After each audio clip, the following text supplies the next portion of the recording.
En visio, Laurent Escure, bonjour. Vous êtes le secrétaire général de l'Union des syndicats autonomes.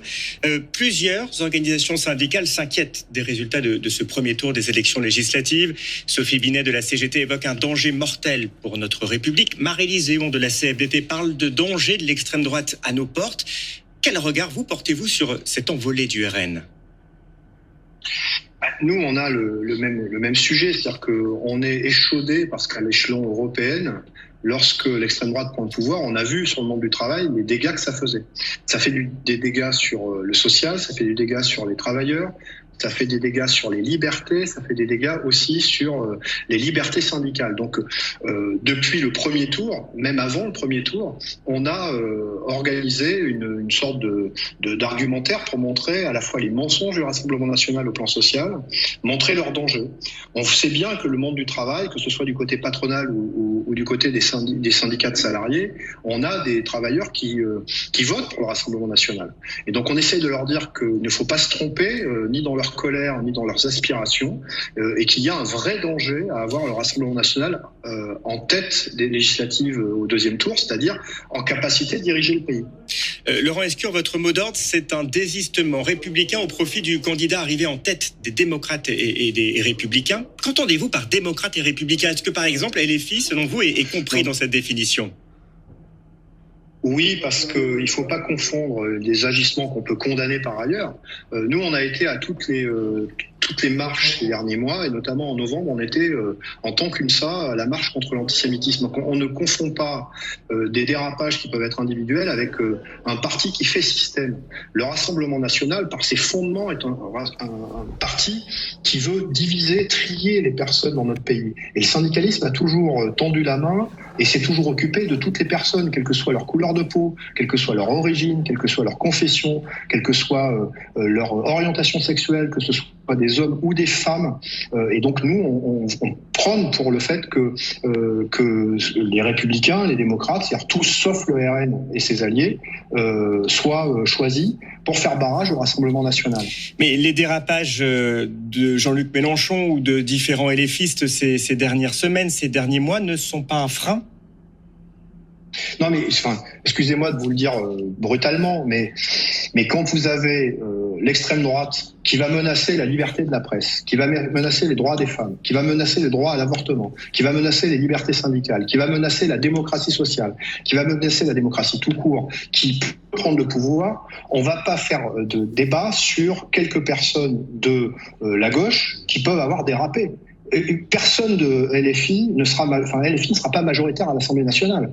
Personne de LFI n'est en situation aujourd'hui de gouverner le pays. Donc, il faut avoir une majorité de personnes qui ne soient pas du Rassemblement national ou de ses alliés à l'Assemblée nationale pour éviter que ce danger qui est extrême et extrêmement urgent soit écarté, même s'il doit l'être que provisoirement, parce qu'il faudra travailler en profondeur pour faire renaître des liens sociaux, répondre aux questions sociales, répondre aux questions de sécurité, répondre aux questions de ceux qui, éloignés des grandes métropoles urbaines, vivent dans la souffrance parce qu'ils n'ont pas toutes les commodités, tous les services publics. Donc il y a des choses à répondre sur le long terme, mais là il y a une urgence. Laurent faire barrage Escure, à l'extrême droite et faire renaître cette espérance sociale. Laurent Escure, comment aujourd'hui le Rassemblement national menace les libertés syndicales concrètement ?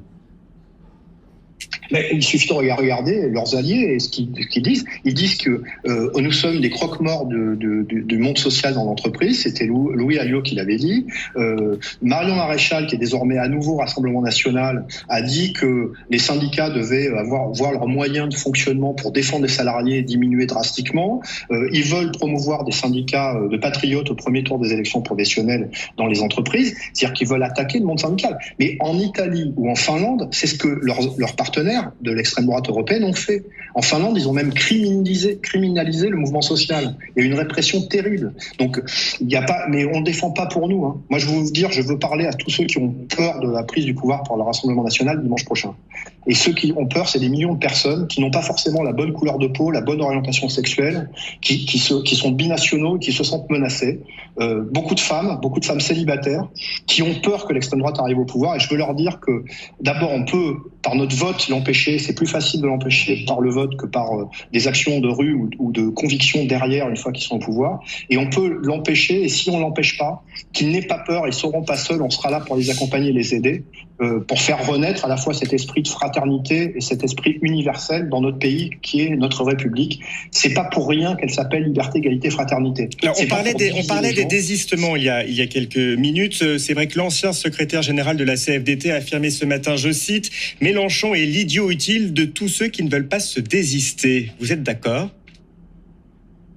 Je laisse à l'ancien secrétaire général de la CFDT ses propos. Moi, je vous dis, focaliser sur Jean-Luc Mélenchon quand vous avez la possibilité d'avoir 350 députés du Rassemblement national, qui est un parti qui a été fondé par un Waffen-SS, par des anciens de l'OAS qui voulaient abattre physiquement le général de Gaulle, qui ont multiplié les dérapages antisémites, y compris des candidats ces derniers jours. Enfin, franchement, il faut pas regarder la paille et plutôt regarder la poutre qu'on va se prendre en pleine tête si jamais le Rassemblement national arrive au pouvoir. Donc Mélenchon, je vais vous le dire comme je le pense, je m'en fous. Que le Rassemblement national soit battu dans les urnes. Dans une déclaration intersyndicale, la CFDT, la CGT, le FSU Solidaire et votre syndicat, l'UNSA, affirment que rien n'est joué. Vous appelez donc à un sursaut démocratique. Mais pensez-vous aujourd'hui que ces appels sont encore entendus par les électeurs ? Je souhaite qu'ils soient entendus de deux façons. Évidemment, je veux mettre le doute chez ceux qui sont tentés ou qui ont voté pour le Rassemblement national en leur disant ne faites pas cette erreur. Si vous êtes un travailleur, vous allez vous tirer une balle dans le pied. Si vous êtes une femme, vous allez vous tirer une balle dans le pied pour vos droits.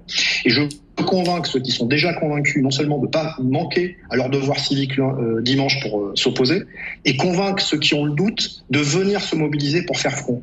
Il y a 64 ou 65% parmi ceux qui ont voté qui n'ont pas voté Rassemblement national, et il y en a peut-être plus encore dans ceux qui n'ont pas voté aux élections. Je leur rappelle, je les appelle à se mobiliser.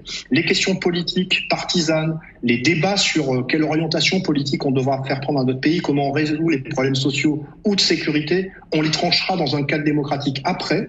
Mais là, il y a un danger extrême, éviter les populistes, les nationaux populistes, le Rassemblement national au pouvoir. La CGT dit appeler au Nini revient en fait à soutenir le Rassemblement national. Vous êtes d'accord ? J'ai parlé sur Twitter quand j'ai vu dimanche certains dire ni les uns ni les autres en mettant sur un pied d'égalité le danger. J'ai appelé ça le bal des faux culs d'une certaine façon et de la lâcheté parce que on ne peut pas confondre les dangers, surtout quand on est aux 80 ans de la libération de la France. Quand on a cette histoire-là, quand on sait ce qu'est un épisode qui sort du cadre républicain, on l'a eu avec le régime de Vichy, et notre classe politique normalement devrait être exemplaire et prioriser ces combats, et elle ne le fait pas. Et donc oui, je pense qu'il y a une forme de déshonneur, de lâcheté, à ne pas être clair dans le barrage fait au Front National. J'espère que les hommes et les femmes politiques qui se sont abîmés dans ce moment sauront se reprendre. D'abord avant 18h ce soir pour se désister, et peut-être dans les jours qui viennent pour reconstruire, réhabiliter un monde politique un peu plus noble, un peu plus juste, et qui prenne en compte les aspirations des Français sans leur faire vivre un épisode aussi dramatique que celui que constituerait le Rassemblement national. Alors aujourd'hui, à ce stade, on est à peu près autour de 200 désistements. Vous l'avez dit, les candidats ont jusqu'à 18h pour déposer les listes et se désister. Est-ce que vous croyez que c'est encore possible et qu'on peut encore encourager, que vous pouvez encore encourager des candidats à se désister ? Oui, je l'espère, et puis ce que j'espère surtout, c'est que à la fois la raison l'emportera sur les désistements, et que derrière, quelles que soient les convictions qu'on a les uns et les autres, nous à l'UNSA, on ne fait pas de politique, on n'est pas partisans. En revanche, on voit le danger, on le signale, parce que c'est notre responsabilité. Ensuite, les électeurs font ce qu'ils veulent, mais il faudra que les électeurs soient capables de se mobiliser, indépendamment de leur choix personnel et de leur intime conviction, pour aller voter pour les candidats républicains face au Rassemblement national. Si on le fait, alors on pourra rester dans une République qui pourra organiser des débats et des confrontations politiques ou sociales normales. Si on ne le fait pas, on va petit à petit sombrer dans une République qui va s'abîmer, des droits et des libertés qui vont s'affaisser et des discriminations qui seront de plus en plus nombreuses. Il y a déjà des gens qui sont agressés en raison de leur couleur de peau ou de leur religion ces derniers jours, parce qu'il y a une libération de la démarche d'exclusion et de haine. Et je ne veux pas que ça fasse système et que ce soit désormais dans notre pays non seulement plus l'exception, mais que ça devienne la règle. Il faut absolument tout faire pour empêcher ce désastre qui serait un désastre électoral, social et démocratique. Laurent Escure, merci. Je rappelle que vous êtes le secrétaire général de l'Union des syndicats autonomes.